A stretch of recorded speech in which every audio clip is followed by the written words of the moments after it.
مطالعہ انسان کی زندگی کے لیے بالکل آب حیات کے مانند ہے۔ انسان کی زندگی کو آگے بڑھاتا ہے، اسے شعور و سلیقہ عطا کرتا ہے، بہت سارے مسائل سے آگاہ کرتا ہے، نئی تحقیقات آدمی حاصل کر سکتا ہے، بہت سارے مسائل پر عبور حاصل کر سکتا ہے، لیکن شرط یہ ہے کہ وہ کسی کتاب کا مطالعہ کرے۔ مطالعہ انسان کی رہنمائی کرتا ہے، رہبری کرتا ہے۔ اور دوستو، آج عجیب بات ہے، ہم سب کچھ کر رہے ہیں لیکن مطالعہ نہیں کرتے۔ ہم سب کچھ کرتے ہیں لیکن مطالعہ نہیں کرتے۔ آج سب سے زیادہ فون دیکھا جا رہا ہے، فون پڑھا جا رہا ہے، فون سمجھا جا رہا ہے، فون میں وقت بتایا جا رہا ہے، اور یہ آنسو سے رونے کے لائق بات ہے۔ ہر کیسے باشد فون میں الجھا ہوا ہے، کیا عام، کیا خاص، کیا جوان، کیا بوڑھا، کیا مرد، کیا عورت۔ یہ فون ہمارے اوقات کو تباہ کر رہا ہے، ہمیں برباد کر رہا ہے، ہمیں بربادی کے دہانے پہ لا کھڑا کر دیا ہے اس نے۔ ہمیں چاہیے ہم اس کا صحیح استعمال کریں، مناسب استعمال کریں۔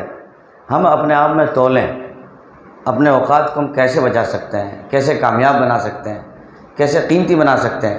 میں نہیں کہتا نعوذ باللہ آپ فون توڑ دیں، فون چھوڑ دیں، فون پھینک دیں، نہیں، فون بالکل اس طرح جیسے آپ کی آنکھ، آپ ان آنکھوں سے قرآن پاک کی تلاوت بھی کر سکتے ہیں، دیکھ کر کتابوں کا مطالعہ بھی کر سکتے ہیں، اور انہی آنکھوں کے ذریعے آپ گناہ کا بازار بھی گرم کر سکتے ہیں۔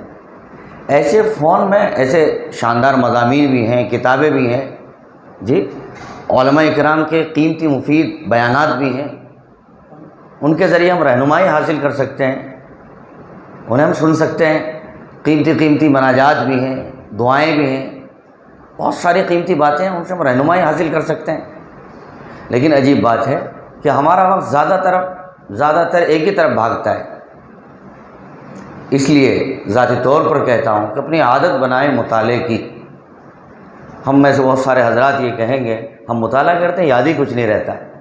اور یہ مطالعہ اس لیے بھی کہتا ہوں کہ بہت سارے الحمدللہ عالم ہیں، بہت سارے باضابطہ عالم نہیں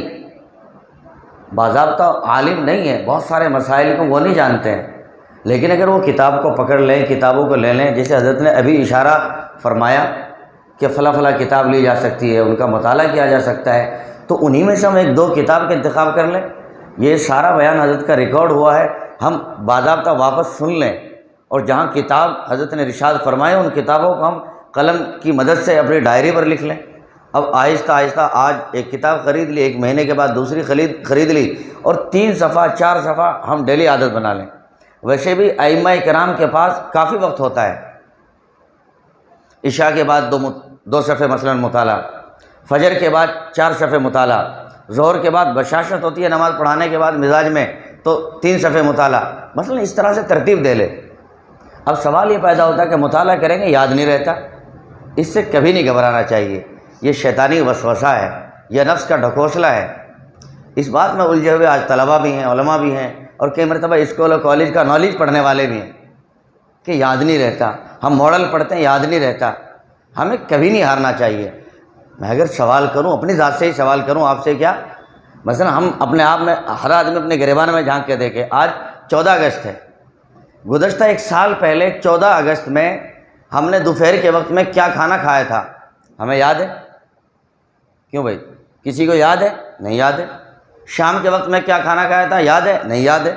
لیکن یہ بات کنفرم ہے، ہم نے جو کھانا کھایا تھا اس کھانے سے خون بھی بنا تھا، اس سے کوئی طاقت بھی ملی تھی، انرجی بھی حاصل ہوئی تھی۔ بالکل اسی طرح جب آپ کتاب کا مطالعہ کرتے ہیں اور کریں گے، بھلے بعد میں آپ کو کہ یاد نہ رہے، لیکن وقتی طور پر آپ کو طاقت ملے گی، وقتی طور پر آپ کو حکمت ملے گی، علم ملے گا، اور وہ علم عمل میں تبدیل ہوگا۔ اور یاد رکھو، کئی مرتبہ آج کیا ہوا مطالعہ 20 25 سال بعد یاد آتا ہے۔ آج کیا ہوا مطالعہ کل یاد نہیں رہا، آنے والے جو میں بیان کرنا ہے، یہ کل 15 اگست کی کوئی بات کہنی ہے، آج دب کے مطالعہ کیا، کل نہیں یاد آیا، لیکن یہی مطالعہ اگلے 15 دن کے بعد یاد آ رہا ہے، کوئی بات یاد آ رہی ہے۔ ہم اپنے مطالعے کے عادی بنیں۔ مطالعے سے آدمی رہبری پاتا ہے، رہنمائی پاتا ہے۔ مطالعہ کر کے جو بات کہتا ہے پیروں کے نیچے مضبوط چٹان ہوتی ہے، اور اگر مطالعہ کیے بغیر وہ آگے بڑھتا ہے تو بالکل عجیب سے مٹی کے تودے پہ یا ریت پہ کھڑا رہتا ہے۔ اس لیے میرے بھائیوں، ہم مطالعے کی عادت ڈال لیں۔ بڑی آسان آسان کتابیں، حضرت اصلاحی خطبات حضرت مولانا شیخ الاسلام مفتی تقی عثمانی دامت برکاتہ العالیہ کا، اللہ تعالیٰ حضرت کو اچھا رکھے اور برکت عطا فرمائے، ہم اسے پڑھ سکتے ہیں۔ اور سبق در سبق ایسی پیاری باتیں ہیں، ہمارے بھی کام آئیں گی، ہمارے جو مقتدی حضرات ہیں ہم ان کو سنائیں گے، ان کے بھی کام آئیں گی، چاہے یوں پڑھ کے سنا دے اور چاہے مطالعہ کر کے آپ ممبر پہ بیان فرما دیں، خود کے لیے بھی بڑا نفع ہوگا۔ مثلا ہم نے پڑھا تو ہے، لیکن اگر طریقے سے جانے میرا وضو صحیح ہے کہ نہیں تو پتہ نہیں لگتا۔ ہم نماز پڑھتے تو ہیں، لیکن ہمارا رکوع سجدہ ٹھیک سے بھی ہے کہ نہیں، ہم اپنی بات کر رہے ہیں، ہم سب چونکہ ایک ہی طبقے کے لوگ ہیں، تو ذرا غور کریں، تو غور کریں گے تو پتہ لگے گا۔ حضرت شیخ الاسلام کی اصلاحی خطبہ اتنا قیمتی ہے، آپ ذرا اپنے وضو کو جانچ لیں، پھر کتاب کو پڑھیں، پھر آپ غور کریں اور پھر وضو کریں، نقد آپ کو فائدہ ملے گا، نقد آپ کو فائدہ ملے گا۔ آپ اپنی نماز کو دیکھیں اور حضرت شیخ الاسلام کے مواعظ کا، ان کا مطالعہ کریں، اور اس کے بعد پھر آپ اس میں نماز کو دیکھیں، کیا میری نماز، میرا سجدہ، میرا ہاتھ پیر اس ڈھنگ سے ہے؟ اس وقت نقد فائدہ ہوگا کہ نہیں، ایسا نہیں ہے۔ معاملات کی دنیا میں بہت ستھرا باب ہے، اس میں معاملات کیسے ہونے چاہیے، حکیم الامت کی قیمتی قیمتی باتیں اس میں نقل فرمائی گئی ہیں۔ جی حضرت ڈاکٹر عبدالحی رحمہ اللہ کی قیمتی قیمتی باتیں اس میں نقل فرمائی ہیں۔ حضرت مولانا مفتی شفیع صاحب مفتی اعظم رحمہ اللہ کی قیمتی قیمتی باتیں اس میں نقل فرمائی ہیں، عادات نقل فرمائی ہیں، اور بہت سارے اکابر مشائخ کی باتیں جب ہم پڑھیں گے، میں سمجھتا ہوں کہ ہمیں بہت سارا نفع اس کا ہو جائے گا، اور قیمت کوئی زیادہ نہیں، قیمت کوئی زیادہ نہیں، معمولی ہلکی پھلکی قیمت ہے، اتنا ہم پان میں اڑا دیتے ہیں، یا کوئی دوست آ جائے اس میں ہمارا چل جاتا ہے، نفع زندگی بھر کا۔ اس لیے میں بہت عاجزانہ، بہت پیار بھری آپ سے درخواست کروں گا کہ آپ اپنا قیمتی وقت فارغ کر کے یہ عادت بنا لیں کہ کم از کم یومیہ ہمیں 2 صفحے کا مطالعہ تو کرنا ہے ہی۔ اگر یومیہ ہم 2 صفحے کا مطالعہ بھی کریں تو مہینے میں آپ اندازہ کر سکتے ہیں ایک ضخیم کتاب کا گویا مطالعہ ہو گیا، اور ایک بڑی معلومات، بڑا علم آپ کے ہاتھ لگ گیا، اور وہ انشاءاللہ آپ کی رہنمائی کا ذریعہ بنے گا۔ میں سمجھتا ہوں اللہ تعالیٰ مجھے بھی ان باتوں پر عمل کی توفیق عطا فرمائے، اور آپ احباب کو بھی عمل کرنے کی توفیق عطا فرمائے۔